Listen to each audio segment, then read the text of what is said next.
শীতকালে রাতে যদি এরকম গরম গরম খিচুড়ি পাওয়া যায় তাহলে একদম জমে যাবে। তার সাথে যদি পাওয়া যায় ডিমের অমলেট, আর কোনো কথা হবে না। তো আজ আপনাদের সাথে আমি শেয়ার করতে চলেছি খুবই টেস্টি একটা রেসিপি, শীতকালীন সবজি দিয়ে খিচুড়ি, যেটা ছোট থেকে বড় সবার পছন্দ হবে। Hi guys, welcome back to my YouTube channel রাখির রান্নাঘর।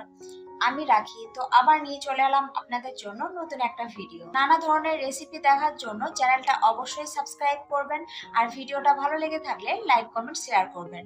তো চলুন রেসিপিটা দেখতে থাকুন।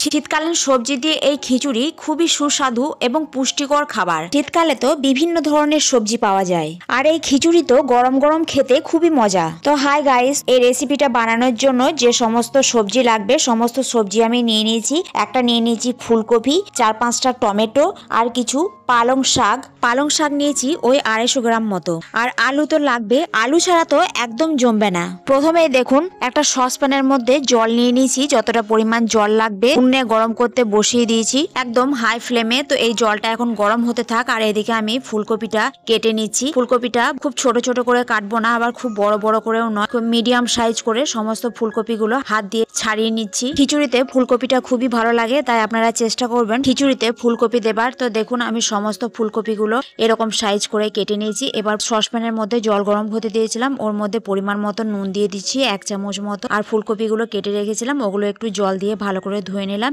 কেটে রাখা ফুলকপির টুকরোগুলো এক এক করে দিয়ে গ্যাস অফ করে দিয়ে একটা ঢাকনা চাপা দিয়ে মোটামুটি 10 মিনিট মতো ফুলকপিগুলো এভাবেই রেখে দেবো। তো 10 মিনিট পর ফুলকপিগুলোকে দিতে দিয়ে ভালো করে জল ঝরাতে দিয়ে দিচ্ছি। এদিকে একটা কড়াই বসিয়ে কড়াইয়ে পরিমাণ মতো তেল দিয়ে দিচ্ছি, আর তেলটা বেশ ভালোভাবে গরম হলে জল ঝরিয়ে রাখা ফুলকপিগুলো দিয়ে দিচ্ছি। এগুলো একটু লাল লাল করে ভেজে নেবো। দিয়ে দিচ্ছি সামান্য একটু নুন স্বাদ মতো। তো নুনটা দিয়ে ভালো করে মিশিয়ে এগুলোকে একটু ভেজে নিচ্ছি হাই ফ্লেমে। ফুলকপি রান্নার আগে ফুলকপিটা যদি একটু ভেজে নেওয়া হয় তাহলে খেতেও ভালো লাগে, আর ফুলকপি গলেও যায় না। এদিকে ফুলকপিটা হতে থাক, আর আমি খিচুড়িতে যে সমস্ত সবজিগুলো লাগবে সবজিগুলো কেটে নিয়েছি। আলুগুলো কেটে নিয়েছি ছোট ছোট করে, টমেটো কেটে নিয়েছি এরকম লম্বা লম্বা করে, আর পালং শাকগুলো কুচিয়ে নিয়েছি। একটা বড় বাটি নিয়ে নিয়েছি, বাটির মধ্যে ছোট বাটির 1 বাটি দিয়ে দিচ্ছি মুগ ডাল, হাফ বাটি মতো দিচ্ছি ছোলার ডাল, মসুর ডালটা একটু বেশি পরিমাণ দিচ্ছি 1 বাটি, আর হাফ বাটি মতো এখানে নিয়ে নিচ্ছি একদম বাড়ির যে রেগুলার ভাত রান্না করি সেই চালই নিচ্ছি 2 বাটি মতো। তো সমস্ত কিছু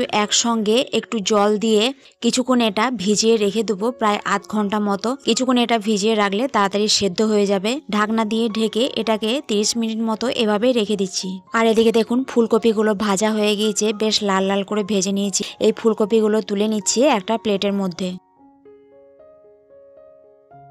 আর এই দেখুন চাল আর ডাল একসঙ্গে ভিজিয়ে রেখেছিলাম প্রায় আধ ঘন্টা মতো, এটাকে আধ ঘন্টা পর ভালো করে জল দিয়ে ধুয়ে নিয়েছি। তো এই খিচুড়িটা বানাবো আমি প্রেসার কুকারে। প্রেসার কুকারে কিন্তু খুব তাড়াতাড়ি খিচুড়ি তৈরি হয়ে যায়। তো দেখুন এখানে আমি নিচে একটা প্রেসার কুকারের মধ্যে দিয়ে দিচ্ছি ধুয়ে রাখা চাল আর ডালগুলো।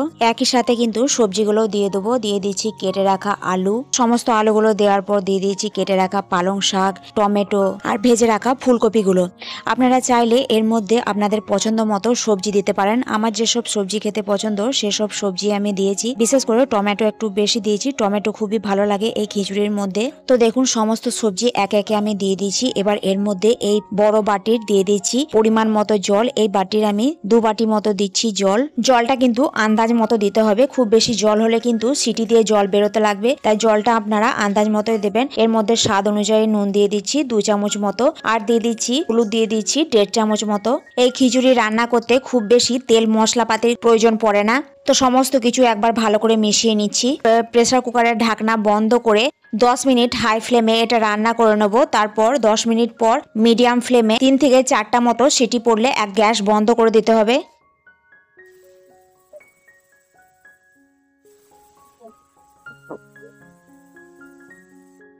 তো দেখুন প্রেসার কুকারে 3 থেকে 4টা মতো সিটি পড়ে গিয়েছে। এবার এটা গ্যাসের ফ্লেমটা একদম বন্ধ করে দিয়েছি, প্রেসারের হাওয়াটা বেরিয়ে যাক। আর এদিকে আমি একটা কড়াই বসিয়ে কড়াইটা ভালোভাবে গরম করে নিয়ে ওর মধ্যে দিয়ে দিচ্ছি পরিমাণ মতো সর্ষে তেল। সর্ষে তেলটা খুব ভালোভাবে গরম হয়ে গেলে ফোড়নে দিচ্ছি হাফ চামচ মতো গোটা জিরে আর একটা শুকনো লঙ্কা।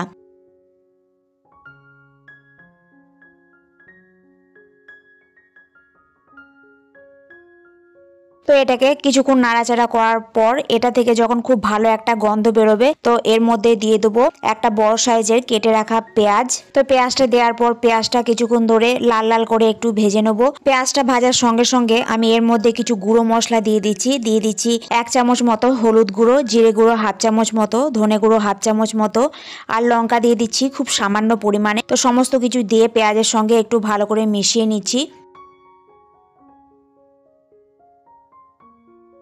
তো মশলাগুলো কিছুক্ষণ ধরে নাড়াচাড়া করার পর এর মধ্যে দিয়ে দিচ্ছি আদা রসুন বাটা 1 চামচ মতো। আদা রসুনটা দিয়েও ভালো করে মিশিয়ে নিচ্ছি যতক্ষণ না এর মধ্যে কাঁচা গন্ধটা চলে যায়। তো কিছুক্ষণ ধরে আদা রসুনটা এর সাথে ভেজে নেওয়ার পর প্রেসার কুকারের ঢাকনা খুলে দিয়েছি আর এর মধ্যে সামান্য একটু জল মিশিয়ে দিচ্ছি। নুনটা কম ছিল তাই পরিমাণ মতো একটু নুনও দিয়ে দিলাম। এবার ভেজে রাখা মশলাটা দিয়ে দিলাম। এবার মশলাটা খিচুড়ির সাথে ভালো করে মিশিয়ে নিচ্ছি। তো গ্যাস অন করে মশলাটা ভালো করে মিশিয়ে এটা 2 মিনিট মতো ভালো করে রান্না করে নিলাম। তো দেখতে পেলেন কত সহজে তৈরি হয়ে গেল গরম গরম শীতকালীন সবজি দিয়ে খিচুড়ি। তো এর সাথে একটু ডিম ভাজা করার জন্য পেঁয়াজ, কাঁচা লঙ্কা আর একটা ডিম দিয়ে ভালো করে ফেটিয়ে সামান্য একটু কড়াইয়ের মধ্যে তেল দিয়ে এটাকে ভালো করে ভেজে নিচ্ছি। এই খিচুড়ির সাথে গরম গরম ডিম ভাজা খুবই ভালো লাগে। তো খিচুড়ি হয়ে যাবার পর আপনারা খিচুড়ির মধ্যে একটু ঘিও দিয়ে দিতে পারেন, তাহলে আরো ভালো লাগবে। তো পুষ্টিগুণে ভরপুর এই খিচুড়ি বাড়িতে অবশ্যই আপনারা ট্রাই করবেন শীতকালীন সবজি দিয়ে। এটা খেতে কিন্তু খুবই ভালো হয়েছিল। রেসিপিটা কেমন লাগলো অবশ্যই কমেন্ট করে জানাবেন। ভিডিওটা ভালো লাগলে লাইক করবেন আর চ্যানেলটা অবশ্যই সাবস্ক্রাইব করে নেবেন। আবার আসছি নতুন কোনো এক রেসিপি নিয়ে। আজকের জন্য টাটা।